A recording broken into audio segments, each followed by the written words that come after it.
Captain Dr Bilal Khalil embraced shahadat along with three soldiers while combating with BLA terrorists in Noshki Balochistan. He got martyred last night due to serious lacerations from yesterday being attacked by local terrorists at the camp.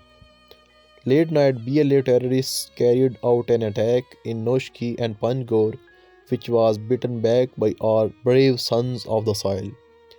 Nine terrorists were murdered in Noshki and six in Panjgor. Baluchistan has been the site of an armed uprising by ethnic Baloch separatists for more than 10 years. Baloch separatist groups have targeted security forces in periodic raids across the province. The Pakistani armed forces are fighting such terrorist groups.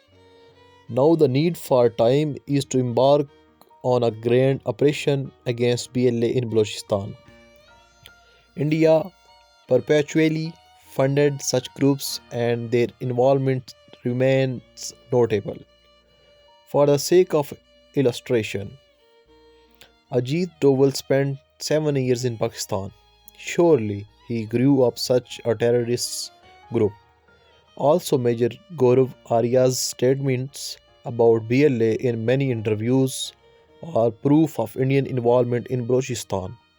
The Pakistan army has largely eliminated terrorism by setting up a fence on the Pak-Afghan border. But there is a need to set up a fence along the Pak-Iran border with Iran to dissuade terrorists forged by India. Pakistan Paindabad Pak Army Zindabad.